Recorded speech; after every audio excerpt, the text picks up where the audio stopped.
요즘 모스탄인지 모스부인지 번개탄인지 화제가 많이 되고 있죠. 오늘은 국제선거감시단에 대해서 얘기해 보려고 합니다.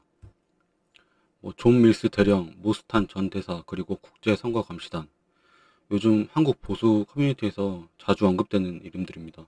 마치 외국에서 온 진실의 증언자처럼 다뤄지고 있죠. 그런데 이 사람들이 실제 누구고 그들이 속한 단체가 어떤 조직인지 혹시 제대로 직접 확인해 보신 적 있으십니까?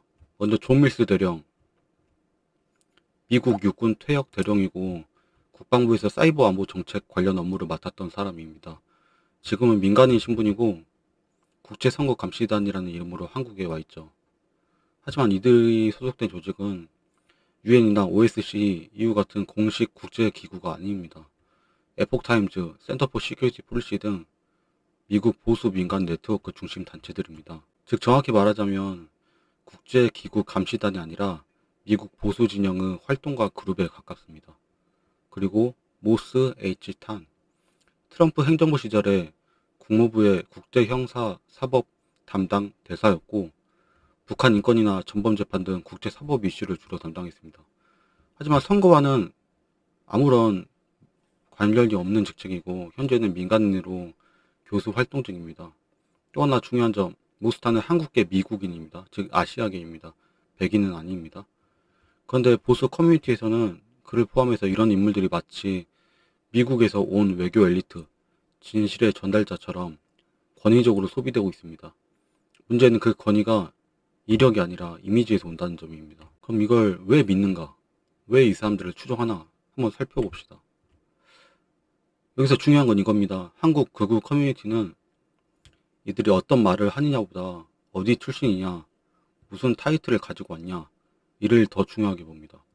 국적은 미국이고 복장은 정장이나 군복, 이런 외형적 조건만 갖추게 되면 그 사람의 주장은 자동으로 신뢰를 얻습니다. 이건 진실의 검증이 아니라 상징의 수용으로 봐야 될 것 같습니다. 한번 가정해 봅시다. 만약 동남아 출신 응우엔 대령이 와서 한국은 부정선거 국가다라고 주장했다면 여러분들은 믿으셨겠습니까? 아마 신경도 안 썼을 겁니다. 인도 출신 핫산 전 국제기구 대사가 와서 한국은 부정선거 국가다라고 했다면 니들 나라나 신경 써라 이렇게 말했겠죠. 이렇게까지 추정하지는 않았을 겁니다.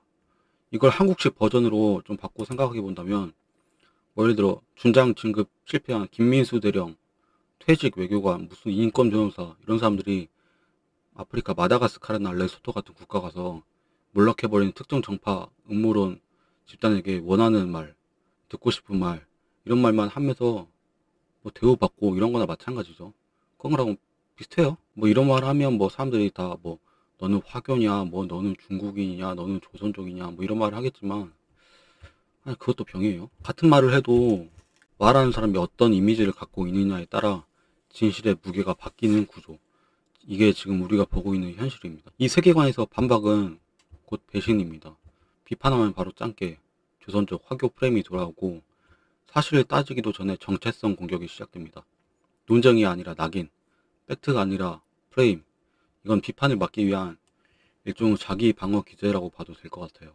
결국 음모론은 하나의 신념 체계가 되고 내가 믿는 걸 말해주는 사람이 있다면 그가 어떤 사람이든 그 말은 절대 진실이 됩니다. 자, 정리해봅시다. 국제선거감시단이라는 이름, 공식 기구도 아니고 공적 권한도 없습니다. 그들이 믿음의 대상으로 떠오른 건 팩트 때문이 아니라 이미지 때문입니다. 군복 입은 미국인, 전직 대사 타이틀, 그리고 미국이라는 상징. 한국 보수 커뮤니티는 진실을 확인하는 게 아니라 스스로 듣고 싶은 말을 대신 해주는 상징을 찾아다니고 있습니다. 근데 정말 아이러니한 건 이겁니다. 지금 부정선거 음모론은 사실 그 기원은 한때 진보 진영이 짓고 있던 서사였습니다. 진보 진영은 스피커였던 김어준이 부정선거를 주장하면서 다큐멘터리까지 제작을 했었습니다.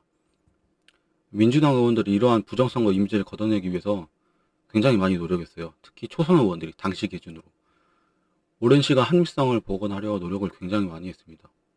그 결과는 이제는 더 이상 민주당을 부정선거 프레임으로 보는 사람은 없습니다. 반면 지금 국민의힘은 그 이미지조차 외면하거나 방조하고 심지어 적극적으로 확대시켜버렸습니다. 민경욱, 황교안 이런 인물이 대표적입니다. 이건 누가 씌운 프레임이 아닙니다. 그들이 스스로 자초한 일입니다. 지금 중도 유권자의 눈에 비친 국민의힘 지지층은 음모론 세계관에 갇힌 좀비 집단입니다. 마치 광우병에 걸린 좀비처럼 보입니다. 이미 내년 지방선거의 결과는 어느 정도 정해졌습니다. 지금 이재명 정부가 아무리 삽질을 하고 별별 이상한 짓을 다 하고 인사 문제로 욕을 먹고 비판을 받아도 유권자들은 극우 세계관보다는 괜찮다고 평가할 겁니다. 실제로 정당 지지율에서 그러한 징후가 이미 나타나고 있습니다. 보수는 자정작용을 잃었습니다. 믿기 힘들겠지만 과거의 보수는 굉장히 스마트한 이미지였어요. 그러나 지금은 어떻습니까? 스마트? 완전 개판이죠. 싫은 소리 해주는 정치인이 한 명도 없고, 게다가 유튜버나 정치인들은 오히려 듣고 싶어하는 소리만 계속 해주면서 오히려 이런 환자들을 방치하고 있습니다. 물론 모든 보수 지지자가 그렇다는 건 아닙니다. 뭐 중도 보수도 있고. 하지만 커뮤니티를 중심으로 음모론적 세계관이 확산되고 있다는 것은 부정할 수 없는 사실입니다. 그들만의 세계관에 갇혀 있다면 그 대가는 선거에서 반드시 나타날 겁니다.